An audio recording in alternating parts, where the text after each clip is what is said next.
The drama series Vikings tells the story of one man's meteoric rise from simple farmer to Viking king. Inspired by both legend and history, the show portrays the brutality and the humanity of the Vikings. But where does myth end and fact begin? This series is a journey of discovery across 8 countries with the world's top Viking experts and members of the Vikings cast to reveal who the Vikings really were.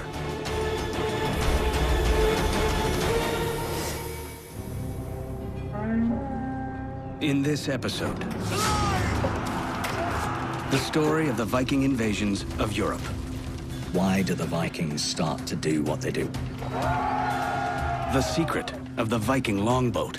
They could hit hard, and there wasn't an awful lot that people on land could do to stop them. A country ripe for plunder. And an empire on the brink of collapse. If you wanted an event that had sort of a similar impact, it would have to be something like 9/11.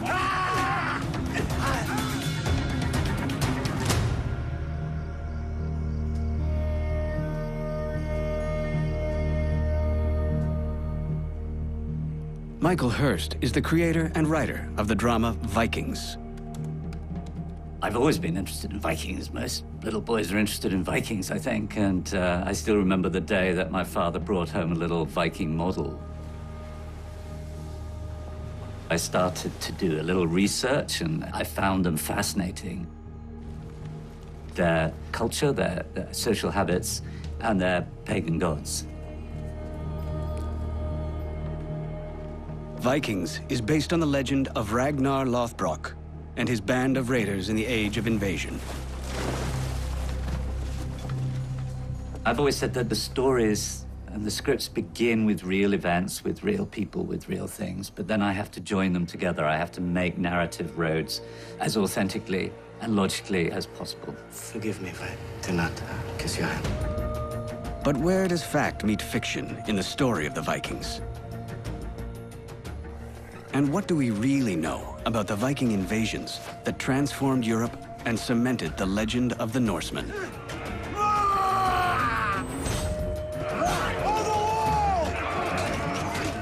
Actor Clive Standen plays the war chief Rollo, a real-life Viking who was part of the wave of invasions that touched every corner of Europe and beyond. We imagine them as these horned helmet devil monsters who came from the sea on their longboats and raided their way through Britain. We're not trying to say that they didn't do any of these questionable things. It's more that history was recorded by the invaded as opposed to the invaders, because the Vikings were very much illiterate. They didn't write anything down. Neil Price has devoted his career to understanding the real Vikings through archaeology, unraveling myth from history, and drilling down on the forces that pushed them out into the world in the first place. One of the most fundamental questions of Viking studies is, why do the Vikings start to do what they do? Why does the Viking Age, as we conceive it, begin? What is it that pushes these people out from Scandinavia?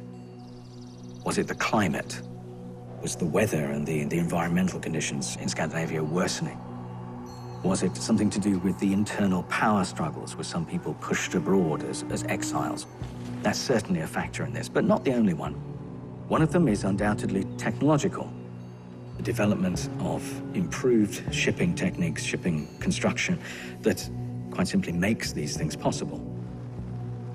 The construction is different. It's built with a strong central plank. Do you think it could handle long sea voyages? That's why I'm building it. In the drama Vikings, the character of Floki is the master builder of a revolutionary new kind of ship. I told you I could do it! And it's a radical new approach to shipbuilding, one that the real Vikings mastered, that propelled them out of Scandinavia and ignited the Age of Invasion. The classic Viking ship is a masterpiece of design. It can cross the open sea, but also go up the rivers. It has a sail that's perfectly adapted to those kinds of circumstances. It's very maneuverable, it's quick to take down. And this means that the crew can switch from sail power to oar power in a very short space of time. It's a very formidable weapon. In the late 1950s, near Roskilde, Denmark, archaeologists discovered 5 amazingly well-preserved Viking ships in the frigid waters of a nearby fjord. Now, they're the models for a growing fleet of replica ships. Built by hand, the old way, and using the very same materials they did in the Viking Age.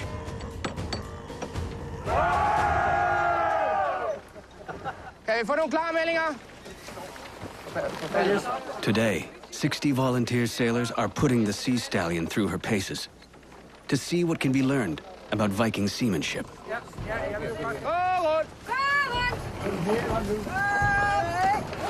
Archaeologist Ben Raffield specializes in the warrior culture of the Norsemen, and he's come to Roskilde to see for himself how the longship helped transform the Vikings into the most feared warriors of the Middle Ages.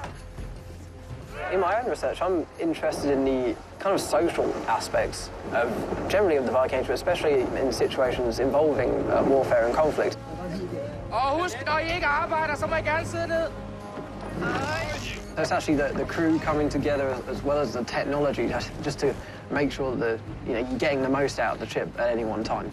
Yeah, both in terms of speed, but also in terms of safety. It's really important that everybody is working together.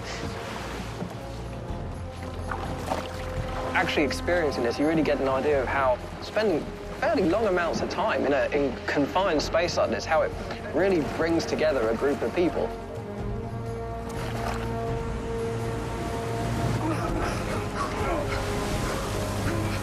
They had to rely upon each other as sailors and as fighters. I think all those things helped establish significant social unity that made them somehow even more powerful. Sail down! The idea of becoming a strong unit. Once you hit the beach and you want to fight with the enemy, then these things, in my opinion, becomes really vital in staying together, becoming a unit, and fighting together.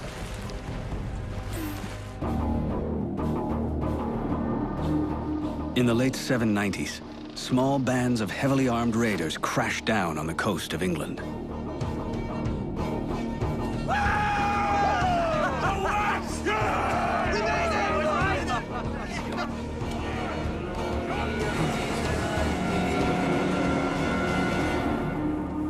When the Vikings arrive in England in the sort of late 780s, early 790s, what's happening is they're coming into a world that's completely different from their own. There are these little monasteries scattered, usually in very isolated, out-of-the-way places.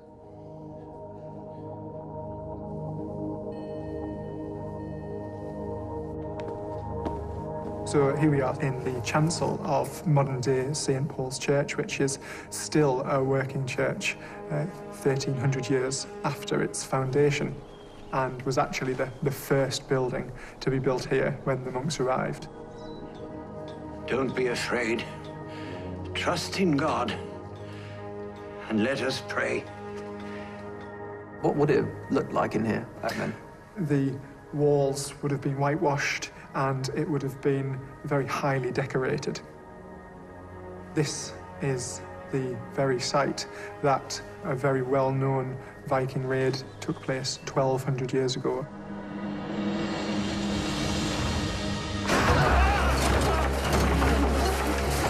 Fiat Filii et Spiritus Sancti, Pater Noster qui es in...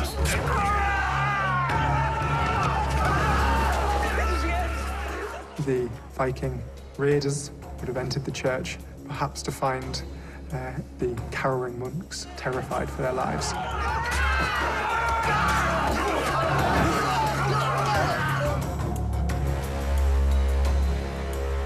It's these things that the Viking raiders would have wanted to get their hands on. Of course, they weren't Christian, so they weren't being respectful to these very sacred relics. to the Anglo-Saxons, so they would have pillaged the place and took whatever they could get their hands on. And to them, it's just a complete culture clash. It's extraordinary that they turn up somewhere where there is a huge amount of movable wealth. The idea that these non-Christians were coming and so easily destroying and taking things that were so sacred to the Anglo-Saxons, that there would have been perhaps some fear and also disbelief that this was actually taking place.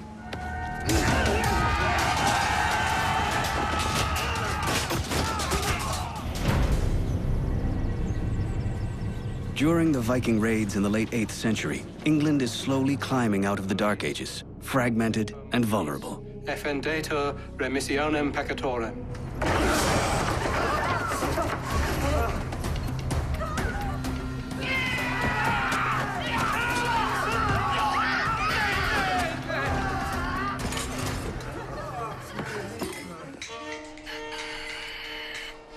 In northern England, just outside modern-day Newcastle, Bedesworld is a reconstructed Anglo-Saxon village that transports visitors back to the medieval era.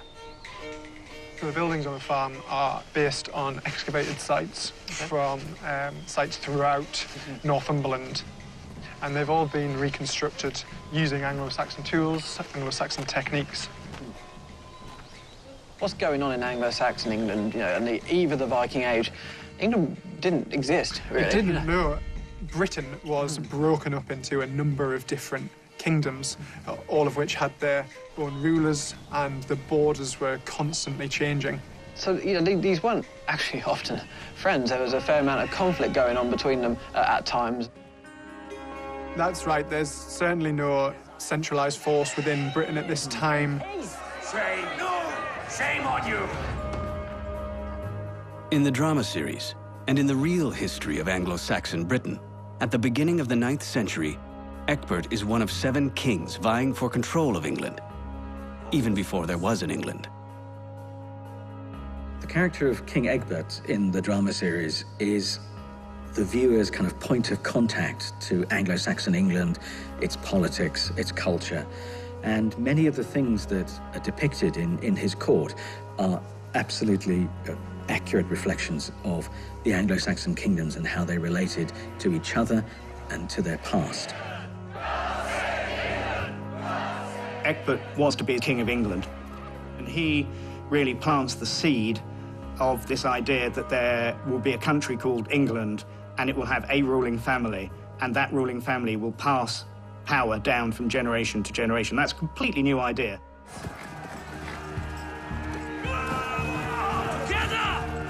The different Anglo-Saxon kingdoms all have their own agendas that are meshing together. Sometimes they conflict, sometimes they run in parallel. If you and I join together, not only against the Northmen, but also against Mercia, we should surely overcome it. Let us drink to our alliance. Egbert enjoys power. He enjoys using power for larger and better ends. He believes, and I'm sure this is true, that if you could unite the English kingdoms under one authority, England would be better able to defend itself against Vikings.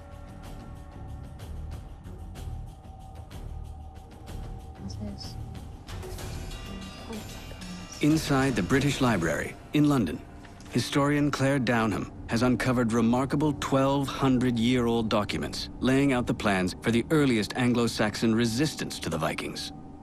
Tell me about what we have here in front of us. OK, so this is one of a series of charters which come from Christ Church, Canterbury. So what we have here is a grant of land which dates to the year 811. It's also referring to the fortification of strongholds and also the building of bridges against the Pagans. And this term contra paganos here is the interesting bit because they are clearly being identified as the main threat to the security of this landholding. And the kind of activities there is also indicative of a level of military organisation in the face of Viking attacks. We tend to have this view of the early part of the Viking Age as, you know, the Vikings coming over and ransacking targets, and actually Anglo-Saxons not having much of a response, but they should be able to actually defend themselves and even mount offensives against these incoming forces. Yeah, exactly. It's showing coordinated, organised defence. Just as the Anglo-Saxons switched tactics, so too do the Vikings. They now set their sights on the riches of mainland Europe. Vikings are very practical raiders. They go for least resistance. If the fighting is too hard, if the enemy is too well prepared, they just cross the channel. They go to the other side. For the Vikings, the Frankish Empire represents a kind of cornucopia of choice. It's a tremendously rich place and a tremendously tempting target in every way. The Vikings are about to unleash hell on Francia, the superpower of the Middle Ages.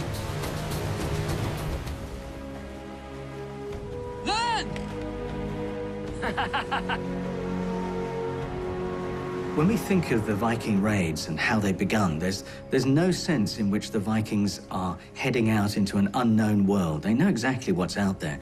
And really, their attention is principally south into the Frankish Empire, one of the great superpowers of the time, with its markets, its towns.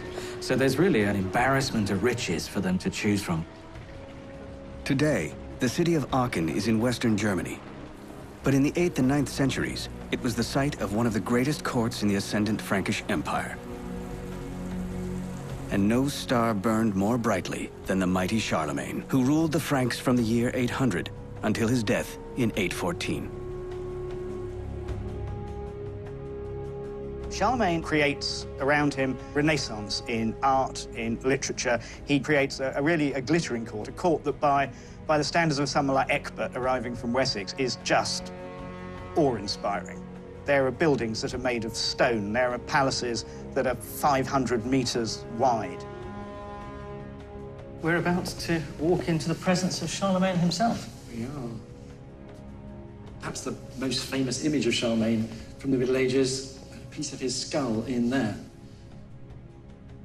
The year is 814, and finally Charlemagne is dead. We're standing here in front of his coffin, a reused Roman sarcophagus fit for an emperor. And things really start to go wrong. After Charlemagne's death, internal rivalries soon plunge Francia into a state of civil war. In true Viking fashion, Francia's crisis becomes the Norsemen's opportunity. Once again, they prepare to raid. One of the things that makes the Frankish Empire intensely vulnerable is water. If you look at the main centers of Frankish power, they're situated on rivers. But for the Vikings, they're nothing less than motorways. They take them quickly, directly to the heart of things.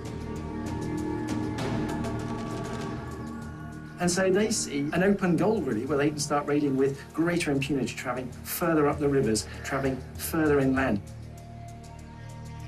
And it's very clear that this is entirely deliberate on the part of the Vikings. They fully understand the Carolingian weakness, they understand its cause, and they can see in that power vacuum exactly where to strike. After Charlemagne's death, the Vikings sack Aachen Cathedral.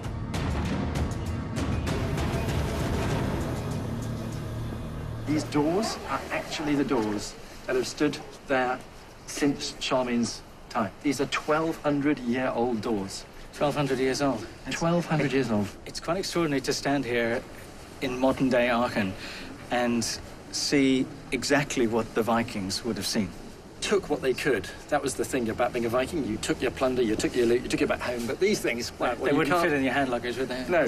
And would you sink your boat with one of these, do you think? I don't know. You certainly wouldn't fit two of them on a Viking longship. And that's probably why they're still here today, because they're far too big to take away with you.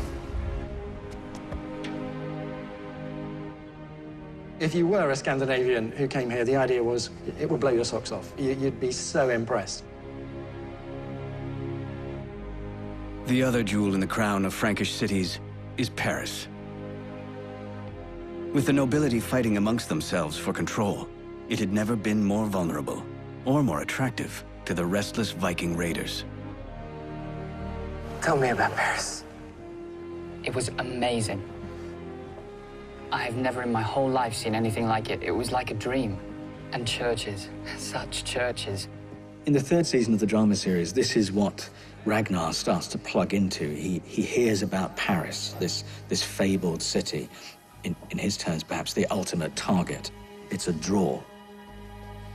I've made up my mind. And this year, we shall attack Paris. Paris! Haven't you told us all about this before? Historical records from the time describe Ragnar as a leader of the siege. That this will not... For Ragnar to hear that there are such places, which are almost beyond imagining, of course stimulates him and interests him.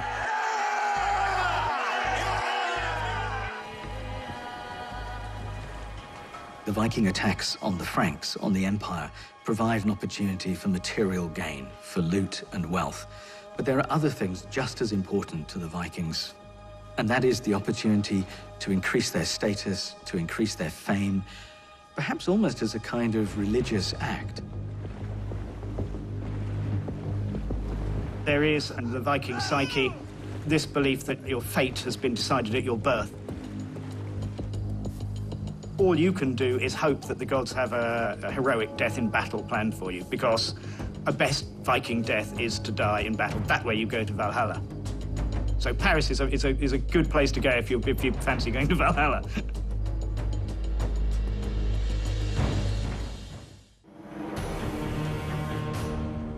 Paris, in the year 845. The splendors of the royal court of King Charles are legendary. For Viking raiders on a constant prowl for fresh plunder, it's an irresistible urge. Not only is Paris a very valuable target to attack, it is a famous target to attack. It speaks volumes. So if you can go there and attack them there, it does say, I have a free hand, I can do what I like, wherever I like. Sailing south by southeast, we come upon the mouth of the Seine, the gateway to Paris. Here is the entrance. The entrance to paradise.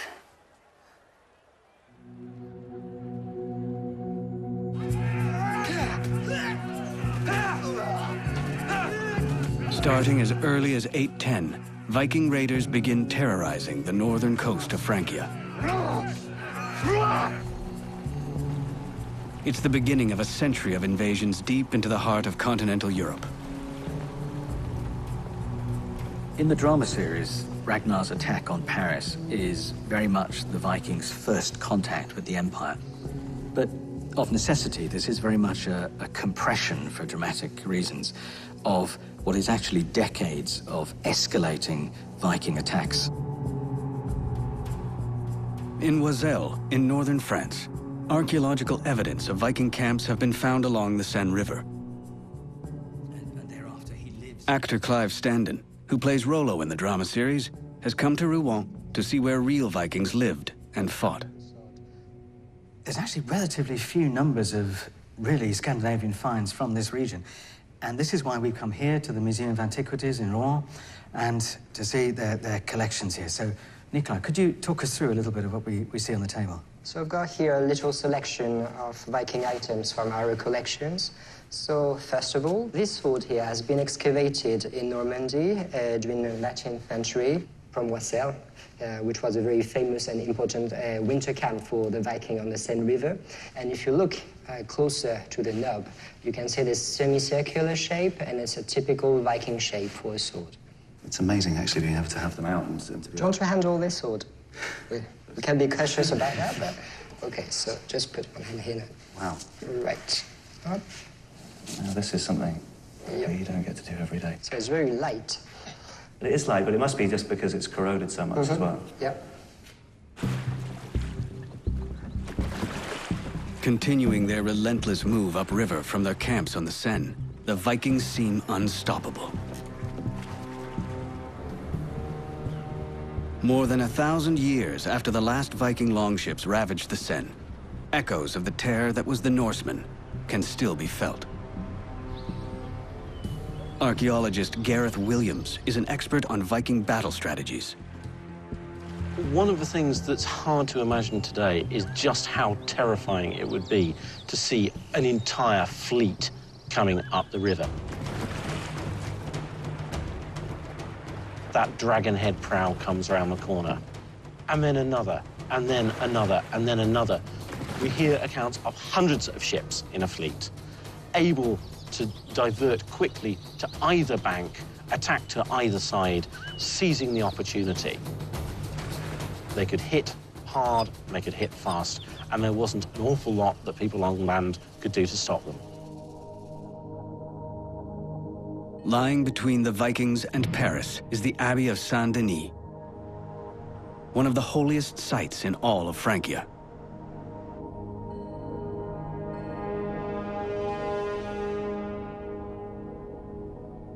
This is the resting place of the Frankish kings. It's also the keeping place of holy relics, saints' bones. This is a tremendously holy place and a symbolic place as well that the emperor wants to hold at all costs.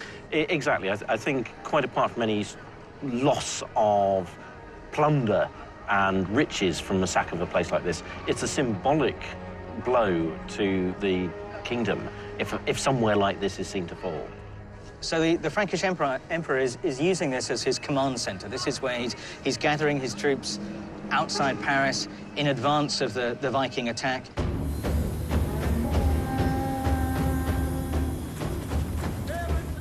When Ragnar attacks in Mercia in the series, that's based entirely on an account of the Vikings attacking on the Seine, where Charles rather foolishly puts half his army on one side of the river and half on the other. The battle that takes place here is, at that time, the greatest confrontation that has been between the Franks and the Vikings.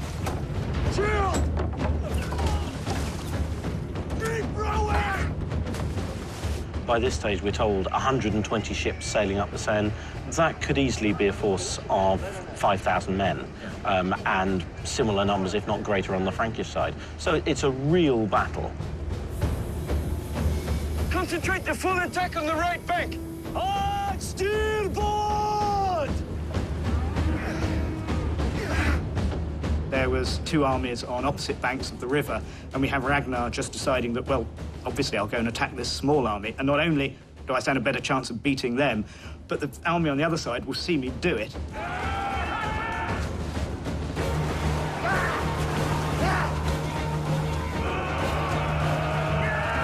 The Franks expected that when there was a battle, you lined up and you fought each other. That was the sort of decent thing to do. The Vikings didn't do that. They capture 111 people, and they hang them on an island in the middle of the Seine in front of the other army. The other army, at this point, not surprisingly, runs away.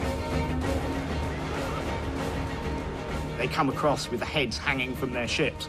And fear is just as good a weapon as a sword, and Vikings were very happy to use that whenever they could. If you wanted an event that had sort of a similar impact to the Vikings attacking Paris in the modern world, it would have to be something like 9/11, where you have a group of people who are prepared to do something that is simply unthinkable, that don't play by your rules. Both sides lose many people, but Charles is left in possession of Saint-Denis. But by taking his stand there, he had, of course, left Paris wide open. With the collapse of the Franks at Saint-Denis, the way to Paris is clear. The siege of Paris is about to begin.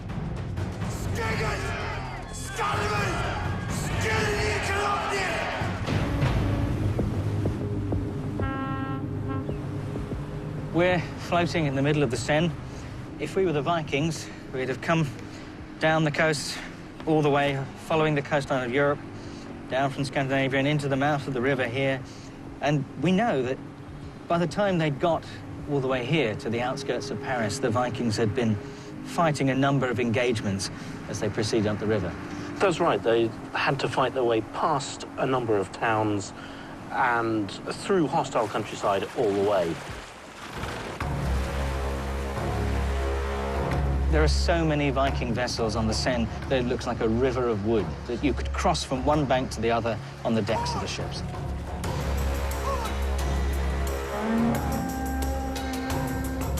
The year is 845 as the Viking fleet masses at the walls of Paris. The city was defended by enormous Roman walls, none of which, unfortunately, survive today. And that's why we're here in Le Mans, precisely because the walls of this city do survive, and they give us just about the best chance we've got of seeing what Paris's defenses would have looked like. When you stand down here, you really do appreciate just how formidable these fortifications are. Yes, I wouldn't want to have to get up there in a hurry, especially not with people throwing things down on my head. If we think of this as Paris, what we're looking at is the Seine out here, the ships right up against the base of the wall, which we know came down to the water.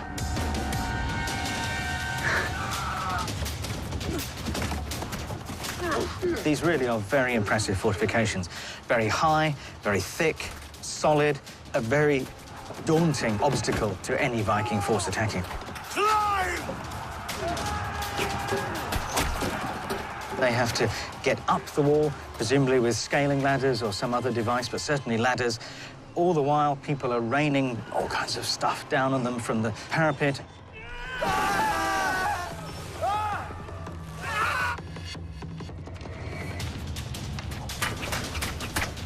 Archery is a very important part of these sieges, isn't it? Yes, very much so.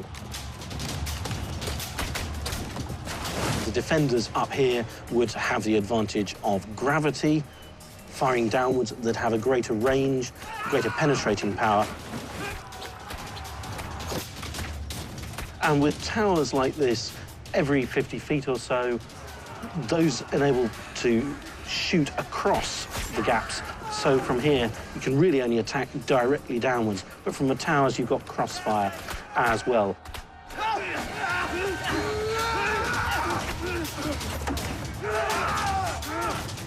If they manage to get up the ladder, which is a difficult enough undertaking, sooner or later they're going to appear there on the edge, and facing them are a number of very angry Franks who want to prevent that.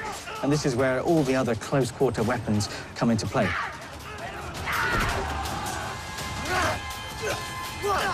A very, very bloody affair indeed.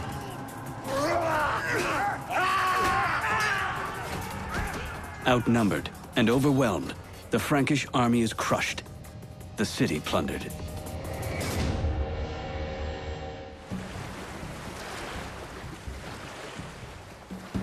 But it doesn't end there. 40 years later, the Vikings are back on the Seine. And this time, at least one historic record puts Rollo among the leaders. The wonderful thing about the 885 siege of Paris is we have an unusually good account of it written by a monk called Abbo Cornuus, who lived just outside the city. And he's present, he's there, and he records in detail what happens. So we did take some elements of this fantastic account. After the disastrous siege of 845, the Franks have built a series of defensive bridges designed to stop the Vikings. You look at a bridge like this, and a modern bridge, it's designed to allow boats to come underneath it easily. That's exactly what these bridges were not designed to do. They'd be much lower. They might even have blockages across to stop anything getting under at all. And if you did come under, you'd come underneath. You don't need trained soldiers to drop rocks onto a wooden boat.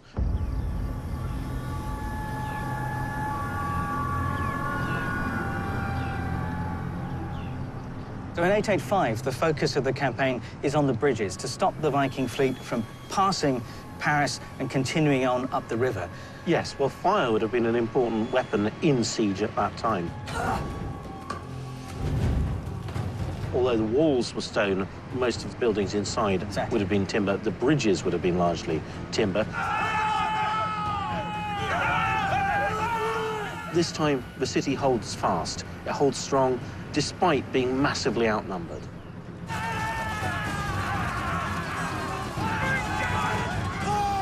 At the end, they simply fight themselves to a standstill. And the rather anticlimactic end of the siege is that the Franks simply pay the Vikings to go away. So both sides, in a way, get what they want. The Franks have their city intact, the Vikings have their reward.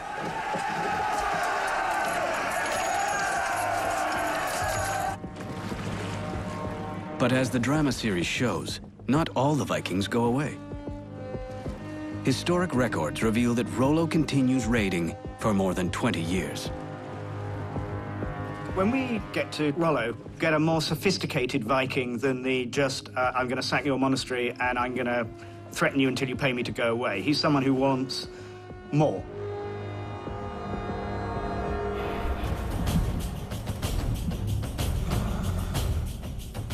The drama series character of Rollo is one of the most famous Vikings of history. Absolutely a real person. Rollo is his English name. It comes from the French Roland. This is a man who has been on decades of Viking raids.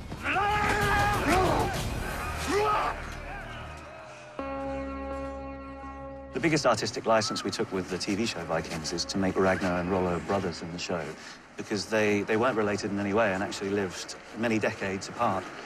But they're two fantastic characters in Viking history, and what better way than to blend the stories in one TV show than to make them siblings. We are brothers. You and I will always be equal. Rollo could have just been a jealous brother. My brother. And I remember saying to Clive early in the process, I said, you'll never guess that in the end you're probably the most successful of them all. Desperate to stop the Vikings, the Frankish king offers Rollo a deal in the year 911. You will be offered a vast area of land in the northern part of Francia. The Emperor will also make you a duke, the highest honor he can bestow. You will be very rich and you will be very important. What must I do in return?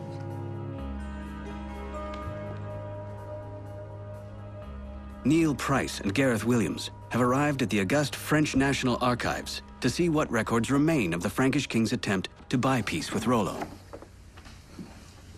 So, what we have here is one of the very early documentary records of the granting of land to Vikings in France. Yeah. Yes, it's a charter of the Frankish king Charles the Simple. It's from 918. There's Rollo himself, together with his companion Northmen for the defense of the kingdom. And that's really the point of this settlement.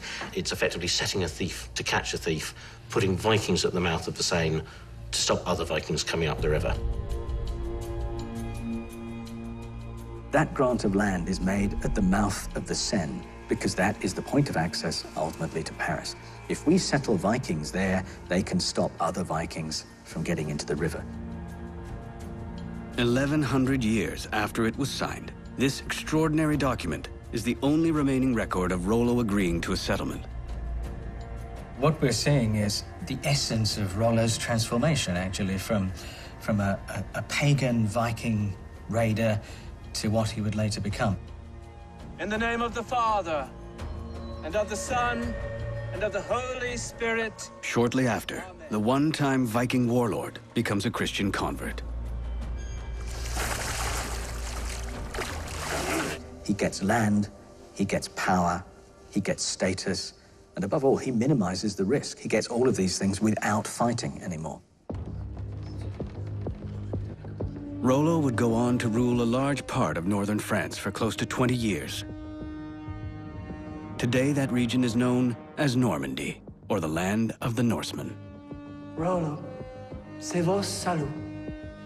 J'avoue, salut.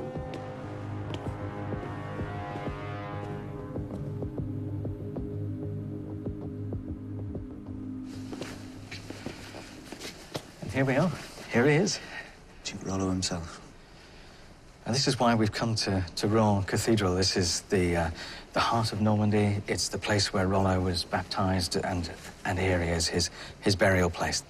We have every reason to believe that his bones really are in here. It's an incredible moment for me, because I remember coming here when I was about 11 years old on a school trip. And I would have had no idea that, you know, this would have been full circle and I'd be playing this character. This also marks a different kind of full circle for Rollo. At the end of his life, he's a Christian ruler of a Christian duchy and buried here in this magnificent cathedral.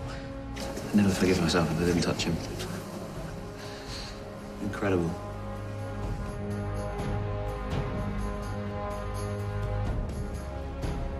The Viking invasions don't end with the death of the mighty Rollo. For the next 150 years, the Vikings carve a path of conquest and plunder across Europe. And their legacy will last much longer. In the next century, Rollo's descendant, William the Conqueror, will become the King of England.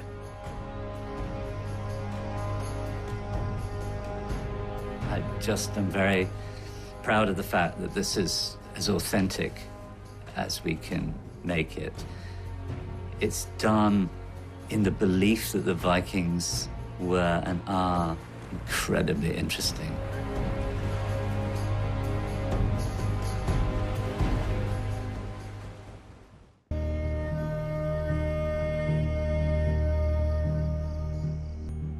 Vikings is one of the few words that's universal, and it brings to everyone's mind the same visceral imagery, the same sense of their awesomeness. The first scene of the series was meant to remind people of the cliché of Viking warriors. That is, their fighting ability, their brutality. However, that was then juxtaposed against the next scene, which was a family scene.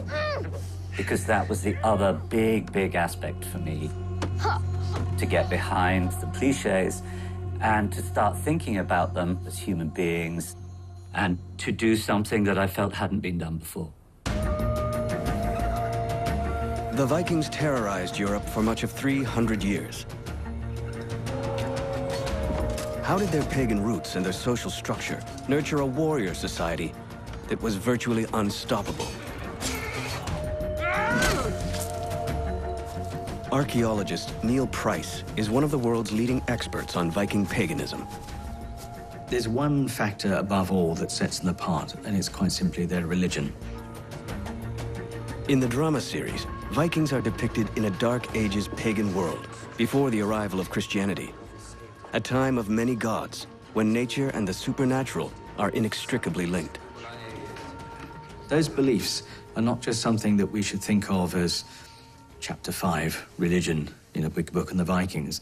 They're things that inform every aspect of life. You know who that is, don't you? Of course. This is Thor. Almost everyone has heard of Odin or Thor. But there are actually a great many of Norse gods, some of which we know almost nothing about other than their names.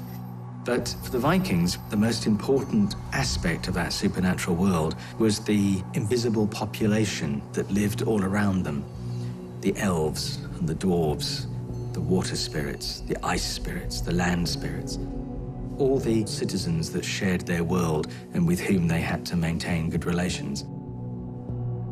Today, 1,000 miles off the coast of Scandinavia, across the harsh North Atlantic, Iceland is a place where the echoes of the Vikings can still be heard.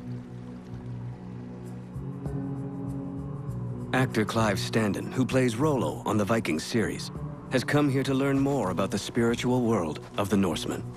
But it's up in the hills here, that's where the very spirits would have lived, that you would have been dealing with. When you talk about spirits, you mean trolls? I'm talking about the land spirits that you, in a sense, have to do a deal with to protect your farm, help you with daily life to a certain extent. This is a rough landscape to be living in. I'll take you. Folklorist Terry Gunnell has spent his career trying to decipher Norse paganism. When a person thinks of a religion, they tend to think of a religion like Christianity, which has a book behind it, a set, dogmatic religion. Everybody has to behave the same. You have a text for rituals. What we're dealing with here is religion without a book, a religion that has developed orally over time amongst a whole range of different tribes. In the driving snow of the Icelandic hinterland, Clive Standen is being transported back to the world of the pagans. Quite a small door for what we always imagined to be tall Vikings. Absolutely. So, here we have the longhouse as it might have looked originally. Certainly equip yourself with a weapon here. I'll keep it. Let me introduce here my colleague, Alahir Guðmundsdóttir from the University of Iceland. Lovely to meet you. Lady of the house here. And sit in the high seat. Don't mind if I do. So this is the normal sort of setup for the average house, I would say, certainly around Iceland. Quite dark, quite smoky, and quite atmospheric, especially in the wintertime. I just really want to know how this pagan belief system, how it functioned on a day-to-day in one of these farmhouses. The religion was part of everyday life, and if you're making bread or making beer or something like this, you're going to be calling on local spirits, nature spirits, to be helping you. When the spirits are wandering around outside, everybody's a little bit drunk. There's smoke in the room here, there's firelight lighting up your face, and then suddenly you say something like, Veit ek at ek hek, vinga með því á, nætur alla nýju, geiri undaður og gefin óðni, sjálfur sjálfum mér. Suddenly, the poet is turning himself into Odin. And basically, this is Odin talking about how he has listened to the words spoken in the hall. And the gods are, I mean, they are interesting characters, so people would like to hear stories about the gods. Af rúnum ég dæma, né af ráðum þögðu, hálfahöllu at hálfahöllu í, ég segi svo. Gamla Uppsala is an ancient Swedish village 1 hour north of Stockholm. Underneath its pastoral lands lies a rich but hidden past dating back to the bloody days of the pagans. It's one of the most important ritual centers of Viking Age Sweden. The focal point of Gamla Uppsala is a gravel ridge that runs all the way through the site. It's along this ridge that the Vikings and their ancestors built a series of monumental burial mounds. When the Vikings did their rituals, they were walking and doing the rituals in different places in the terrain. In the 11th century, a German monk named Adam of Bremen wrote an account of the Temple of Gamla Uppsala and the pagans' shocking rituals. Hail to Valley, Sif, and Heimdall. It's so evocative and vivid in its description of pagan Viking religion. There is a great cultic building, a temple. Inside are great effigies of 3 gods, which appear to be Odin, Thor, and Freyr. So we look out over the Uppsala plain, and in the Viking Age, down here, this would have been full of buildings. If there was a temple, most people's best guess is it would be under the church.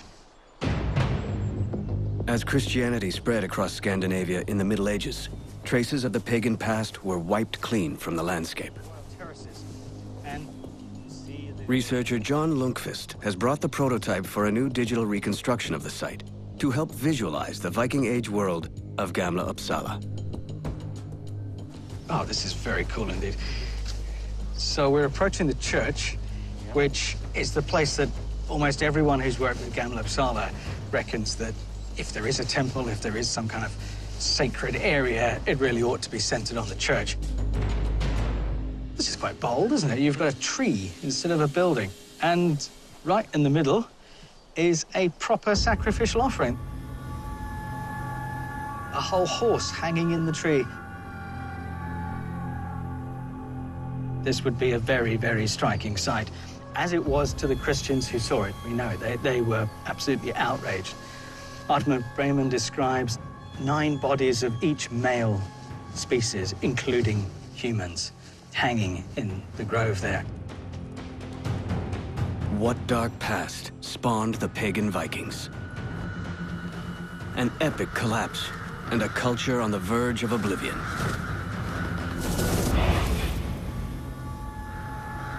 In the 6th century, 300 years before the Viking Age, the people of Scandinavia are mired in the chaos of the Dark Ages. But the pagan gods are no match for the fate that is about to befall them. It's impossible to really get to grips with who the Vikings were, why they came to be, and what they did, without going back in time as far as the 6th century. What we see is a period of tremendous turmoil. Things start to really fall apart. Many experts believe a perfect storm of factors very nearly bring the Norsemen to the brink of extinction. People have speculated about famine, disease. Other people think that it is about the destabilizing effect of former mercenaries who had fought for Rome, finally coming home and bringing their troubles with them. We find a drastic abandonment of settlements. Whole communities simply left. On Gotland, off the coast of mainland Sweden, all that remains of the Norse village of Valhagar is an empty field turned over to nature. But in the Dark Ages, it is a thriving community of 24 homes, a collection of farms, roads, and even 2 cemeteries. It's the largest archaeological site from the Iron Age ever found in Northern Europe. One of the things I really like about this site is the possibility to get a feel for the landscape. It's a place that lends itself to the imagination. You can repopulate it with the voices of the people that lived here. But sometime in the 6th century, these fields are the site of a savage conflict. Valhagar has been completely excavated, so we have the whole village uncovered, and it met a very sad end. Today, a tiny shard of pottery provides a glimpse into a pattern of destruction that was being played out across Scandinavia. And this is very, very typical for this period of time. It's strange with a find like this. It's just a simple piece of pottery, but it tells a very violent story. This has been burnt, hasn't it? It's typical of the objects that were in the houses, isn't it? That they show the marks of the fire that destroyed the buildings. It looks very much as though the village was attacked and never resettled. It was abandoned after that. In this period, we also see abandonment on a wider scale. Yeah. Yeah. I mean, is this going on across Gotland? Yeah, it is. So at this same time, most of these places are being abandoned. Exactly what happens to cause devastation in Gotland and across Scandinavia remains a mystery. But the path of destruction and death it leaves in its wake paints a picture of a people fighting for their very lives. Things start to collapse in Scandinavian societies. Some scholars have estimated that the population of Scandinavia may drop by half, a 50% death rate. And the reason this is relevant to the time of the Vikings, more than 200 years later, is what came after that collapse. How did people start to rebuild? As so often happens after a time of large-scale trauma, some of the solutions seems to have been violent. It's a shift to a society in which war is commonplace. In the apocalyptic years of the Dark Ages, Scandinavia becomes a spawning ground for a martial culture, a culture where the values of constant warfare color every aspect of society. We see the rise of true military elites, people who fetishize weapons. They're making a virtue of their warrior identity. This is the new society that is gradually putting itself together. It brings with it the rise of small kingdoms, and then those kingdoms start to expand and fight each other and absorb each other and get bigger and bigger. By the end of the 8th century, the Scandinavians survive, even prosper, by turning their aggression outward onto the rest of an unsuspecting Europe. It's not just foreign lands that bear the brunt of their ferocity. Just as in the drama, a Viking's worst enemy is oftentimes another Viking. Although the raids in Europe have been documented over the centuries, evidence of Viking-on-Viking battles was missing from the archaeological record. Until recently, Neil Price and fellow researcher Ben Raffield have traveled west of Stockholm to the World Heritage Site of Birka, a once thriving town that disappeared in a dark chapter of Viking history. Their guide is one of the foremost experts on Birka, archaeologist Charlotte Hedenstena Jonsson, who has been excavating the site since 1997. We're now on the inside of the town rampart, and we're facing at the town area. If we start up with the hill fort, you can see it quite nicely in this light. And just outside the hill fort, that's the garrison. That's where the men that defended the site stayed. In the 10th century, Birka is a heavily fortified settlement with a lucrative trading network stretching as far east as Constantinople, modern-day Istanbul. When Birka starts out in the 750s, it's very much a part of the hinterland. But when you come into the late 9th century, and especially in the 10th century, it's very self-sufficient, and they're extremely wealthy. So now we're entering into the garrison area. This is where the Vikings really are the Vikings, and you find all the different kinds of weapons. You find everything that has to do with warfare and military life. Whatever has happened here has been extremely intense. As in the drama series Vikings, the real Vikings of the 10th century are ready to fight to the death in a world where differences are settled in blood. The battle for Birka is on. Could you walk us through how you think this will happen? Of course, please. We're standing in the foundation of the jetty, where they would probably have landed. And the attackers would have come from the waterline. This is where they probably stormed up. First volley of arrows from the waterfront, second from here somewhere. Then up the side. And then up the side. And then there was some kind of fierce battle scene. And then the building is set on fire. Probably during the attack.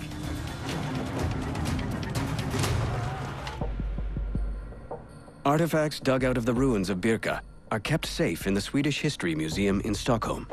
Here, Charlotte has turned this storage space into something closer to a crime lab, combining modern archaeology with what looks like police forensics.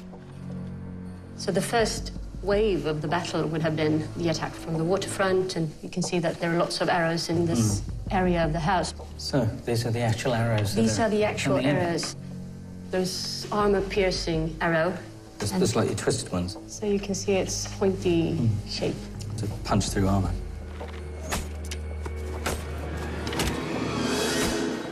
This one, it's not pointy. And this is so that it will bleed more. When everything starts to go really, really wrong, we find the big weapons that are broken. This is a famous object because this might very well be the arrow that put the whole garrison area into fire and ended the fight. It's a fire arrow, and you had burning cloth, and you put it in the hole. In an age when power is won by the blade of the axe, no one is safe from attack. Rulers are only as secure as they are ruthless. The Viking system provides for constant instability. I am Jarl Borg of Götaland, your new ruler. All hail El Kalf! If someone bigger, stronger, brighter turned up, they would take over. Anything might happen, and usually does, for many reasons. One is the likelihood of dying. Most Viking males were dead by 29. The idea of martial life was everywhere. Warfare is the norm, and there's no peace, it's just war. And the warrior was the ideal.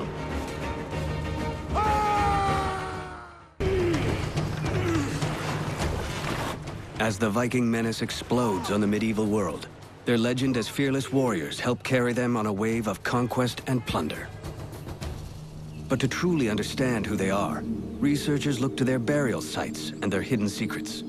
If we want to get to the people, who they were, how they wanted to be remembered, how they wanted to be depicted, then graves are the best place to go. In the late 1920s, a team of researchers make a series of remarkable discoveries at an ancient city of the dead near Stockholm called Valsgärde. What excites the archaeological community are more than a dozen Viking longboats buried in this hillside. Stretching away from us, all along this line, is boat after boat after boat, added one per generation. The boats are the graves of men, and between them, in chambers and in cremations, are the graves of women. Now we're coming up to grave 3, one of the largest of the boats right here. And as we get into this line, we're starting to get into the Viking Age, spreading out along the hill. So this is the length of the boat, really quite an impressive craft. So each of these graves is dug like this, a slot carved into the side of the hill at a slight incline, the boat dragged up and oriented directly towards the river, so the dead person would be in their resting place, looking out at the river. And on board, everything needed for the passage into the afterlife in Valhalla. It's almost like an avenue in itself of the dead, in a way. Absolutely. A unique place. Thousands of artifacts were pulled from the ground at the Valsgärde gravesite, covering centuries of Scandinavian history. They are housed here at Uppsala University and are being studied for the first time in 90 years. What you see here is reconstructed shield, and the metal mounts are real. You have to imagine that all of these things would be polished, gleaming, an amazing visual display. And sometimes we find more than one of these shields in the same grave, overlapping one another, so they're one of the last things that are placed into the burial chamber. And as you can see, they really are just amazing pieces. In December 2015, Neil Price received funding to catalog and research the artifacts in what could be the biggest advance in Viking studies in generations. Well, the most obvious object of all, the axe. Which is rather massive by any standard, really, isn't it? Indeed. This is a heavy fighting axe. It would have had a long shaft. This is the kind of axe you use with 2 hands.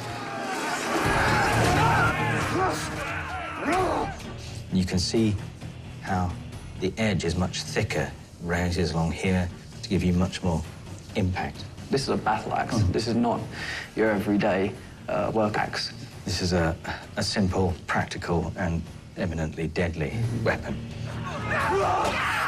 There are inscriptions that talk about how it could cut down a horse and rider with a single blow from one of these. This is quite literally the symbol of what made the Vikings proper Vikings.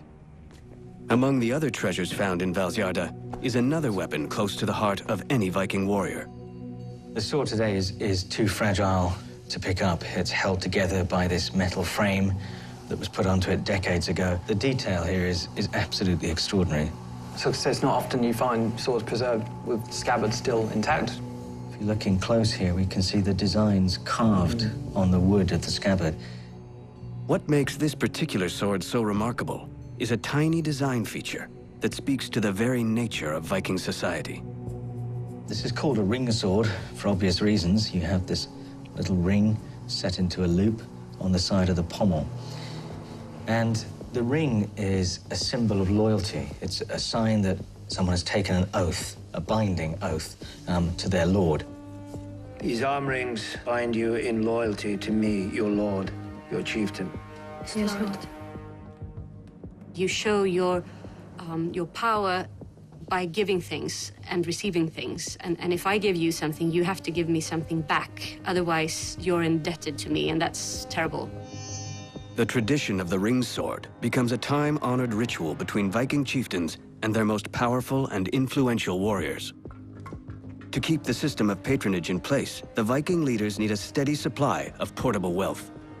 This also may be why some of their energies are channeled into raiding, which ensure a constant flow of new goods and services into Scandinavian society. Each one of you can take one thing from this hall. Now, all the world can see how magnanimous and generous is your lord. By the time the Viking Age is underway, the military elites and their chieftains have cemented their bonds of loyalty. Now, they are ready to strike out as the medieval world's most deadly and merciless foe.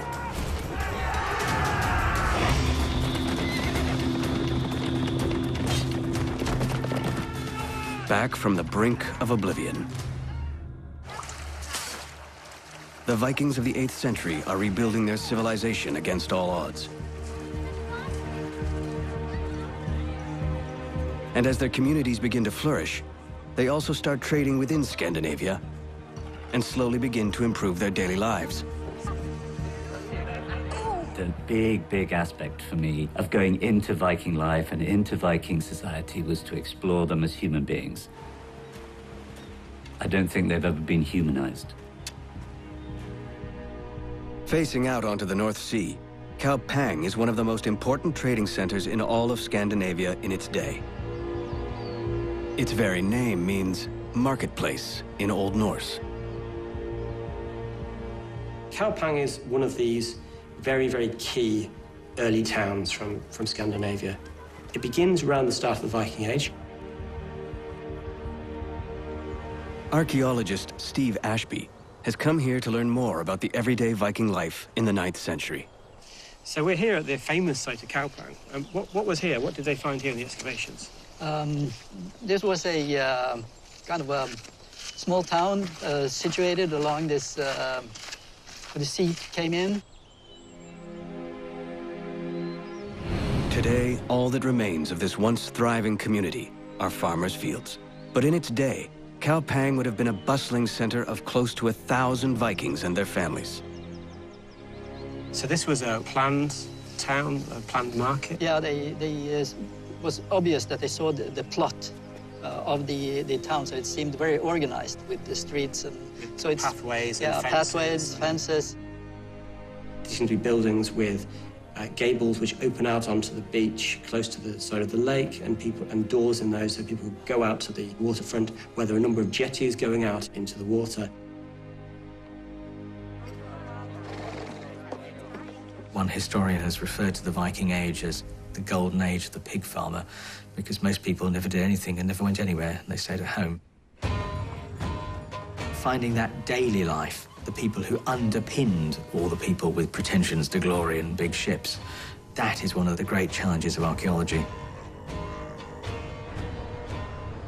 At the Museum of Cultural History in Oslo, tens of thousands of artifacts found in Kaupang form the basis for a living history of the early Viking way of life.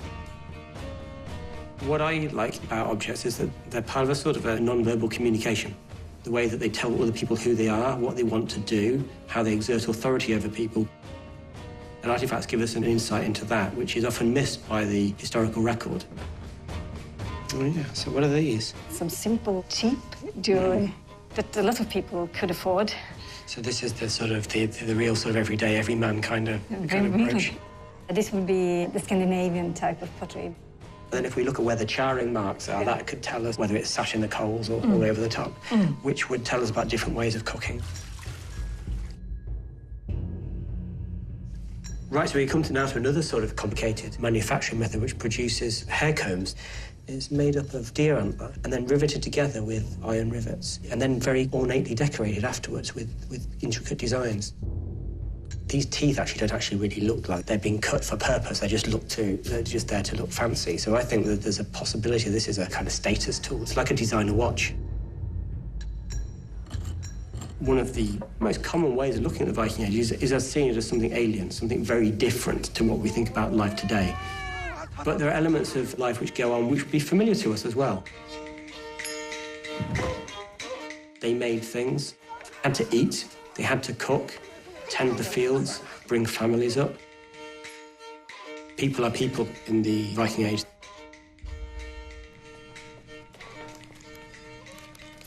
And these are spindle wheels that go on the bottom of the spindle from when you're spinning yarn. Okay. And what type of textile do they really want need in the early Viking Age? They want sails. Yes. Sails, the linchpin to the Vikings' mastery of the seas. The development of the revolutionary Viking longship gives the Norsemen an advantage over everyone in the Middle Ages. The age of raiding is on the horizon. A working reconstruction of a Viking ship called the Gokstad is owned by the museum in Borg, Norway. Okay, we have to row. It's no wind now, so we have to row a little bit. Okay. Row. Come on, team. Go on. Let's do it. Not that direction, the other direction. I would be the worst Viking ever, just... Actress Maud Hurst, who plays Helga, the wife of Floki on Vikings, has come to Norway to experience life on the water, Viking style. not use the arms like this. We use the back. Use the back of the body. The Get back whole into it, guys. body. You have to move more to the back. More to Not the... stopping too fast. Come on. More back, like this. Oh. Okay, here we go.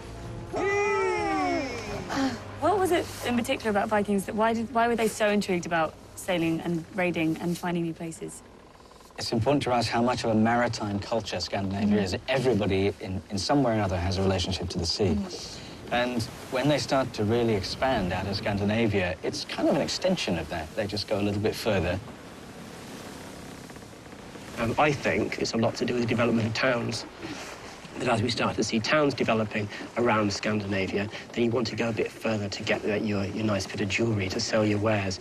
It's important to understand that the Vikings were lots of different things at different times. So there were very few kind of professional raiders or professional farmers. People adapted to changing circumstances. It's not even that there are farmers over here and raiders over here. In many cases, they're the same people.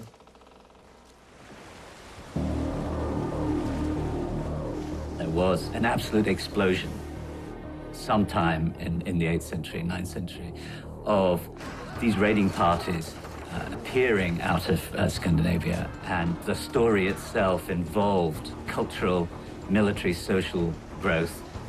This was a dynamic period which actually changed Europe, but it started from these little islands.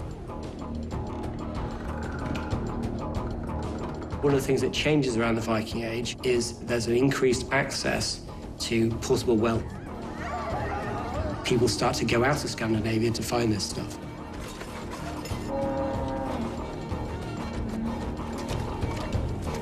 With vast plunder pouring into Scandinavia, the lives of the Vikings are radically changing. The golden age of the Norsemen sets sail.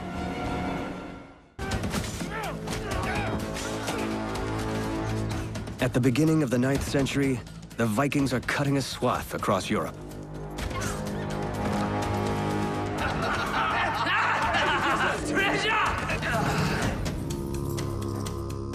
The Museum of Cultural History in Oslo has a stunning array of looted goods that tell the story of the fundamental changes taking place in Viking society. We have stories in the Anglo-Saxon Chronicle about the raiding of monasteries, but to actually see the evidence, and it really sort of brings it to life. Is this the sort of thing that would have been brought back from overseas, do you think, or is this a sort of thing that would be made in Scandinavia? Well, there are produced swords in Scandinavia in the Viking Age, but from the shape of the handle, it probably is brought back from the British Isle. So this is as Viking as it gets. This is an object which has been taken from a monastery in the British Isles. It's been turned into a piece of jewellery showing off and displaying status and power. You are all power. We have these pieces here. They're all mountings from a sword belt. A sword belt has been converted into jewelry. Evidence of gift-giving in Viking culture. At the top. Wait, what's that? It's women's names carved into the backside of the objects. Okay. Yes. So it's been attached by writing to a person. Someone's laying claim to this object. Yep, absolutely. They could have melted all this stuff down if they wanted to, but they didn't. And we know that there's a certain amount of power that can be won by referring to your great adventures overseas. If you can demonstrate your power, giving out these objects, that allows you to build a stronger and stronger political base. Viking chieftains are growing in wealth and stature. High above the Arctic Circle is the historic settlement of Borg, or Stronghold in English. Look at this! It's like never-ending mountains. Today, actress Maud Hurst is on a voyage to learn more about how the Vikings and their leaders really lived. Borg is a village under the rule of a Viking chieftain in the 9th century. The remains of half a dozen massive boathouses and their untold secrets have rested undisturbed for more than 1,000 years. So what exactly are we looking at? Well, this is the space where a Viking boat would have been pulled up from the lake and housed over the winter. So on these earthen banks that we've got here, basically a long, thin wooden house with a boat inside. Kind of similar to what like nowadays boathouse look like. Absolutely. Yeah. And how big is it? We can find out. Shall we pace it? I think I'm at the end. Wow. Well, that's pretty big. This is the sort of thing that would have housed the boats that came in for anyone who was coming to visit Borg. Would these boats have been able to get to England and travel that far? Or? Yeah, I don't think there's any reason to think not. Awesome. This is it's pretty amazing.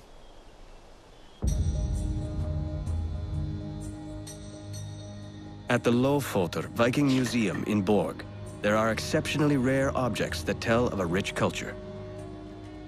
This is amazing. Is it gold leaf or is it an actual piece of... No, it's a very thin foil of gold, and it's been stamped with a pattern.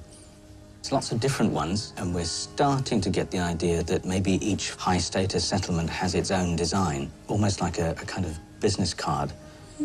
Interesting. And what about this? Gold. Of all the wonderful things at Borg, this is the one that we can be reasonably sure has come here as loot. Probably the best guess is this is a sort of a pointer for using with manuscripts, something which we know about from Anglo-Saxon England in particular. Somebody went to the British Isles and brought this back in their pocket. In all of Scandinavia, this is the only object like this. It's beautiful. It's amazing how such a small object can say such a big story and tell us so much about the history. But Borg is more than just a museum at the edge of the Viking world. High above the Arctic Circle, the Great Hall of the Vikings reaches to the gods. More than just a community, Borg was also home to a remarkable feature that defined the very essence of Viking society: the Great Hall. And in the pantheon of great halls, Borg's would have been the greatest. The culmination of 300 years of Viking pillaging and culture.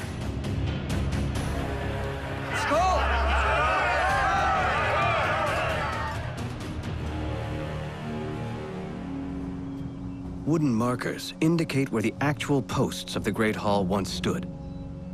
This would have been home to the chieftain at Borg. It is the largest Viking building ever discovered in all of Scandinavia.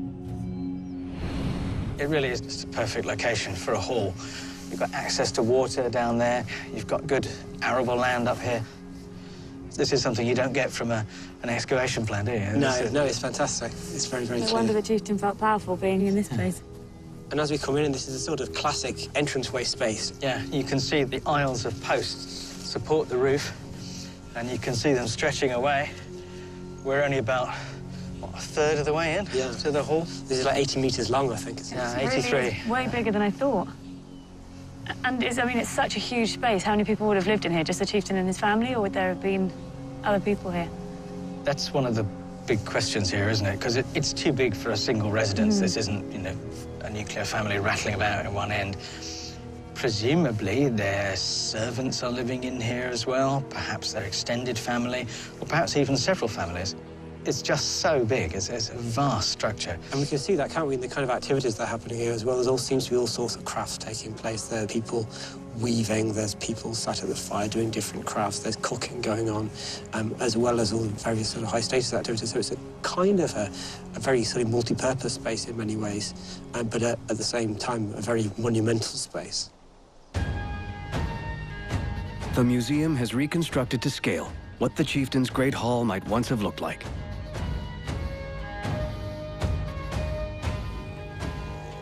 I unexpectedly feel very at home in here. I think maybe the art department must have come and done research because it feels exactly how the Great Hall in our show feels. Do you think this is how it actually would have been? I think so, certainly. Everything that we see here is based on archaeological evidence, or on images, or on written descriptions. So there's nothing here that's out of place. It's also a place that enshrines the hierarchies of the Viking Age. There's often an idea that the time of the Vikings was very egalitarian, and to some degree it was, but it's also strictly hierarchical. We do have quite a strict sort of hierarchy and political structure, but also in some ways it's quite weak. And it is possible for people to shift around and change positions through doing particular things. Just as in the series, right at the beginning, in the first season, this is where Ragnar starts on his journey from a prominent farmer eventually to a king by speaking up and challenging the order in the hall. Do you think the Vikings deserve the bad reputation they've had over the years? Do you think in the show that we're playing villains? If you ask their victims, which is the perspective we've always had, the answer is absolutely yes. And they did do very bad things. But if you look at the Vikings from their point of view, as they saw the world, then something very different emerges. They're people living their lives, making their choices, trying to get by, just like everybody else. The key thing that we've discovered about the Vikings, I'd sum it up in one word, and that's sophistication. These are not barbarians at all. Their poetry, their view of the world, their understanding of each other and of human life is as complex, as rich, and in its own curious way, as beautiful as that of any other people. Thank you guys so much for bringing me here and for showing me some amazing, amazing scenery. And I've seen the world that the Vikings saw, which I don't think many people can say they have. And it's changed my view completely of what Vikings were about. So thank you. Thank you. Skull. Skull. Skull.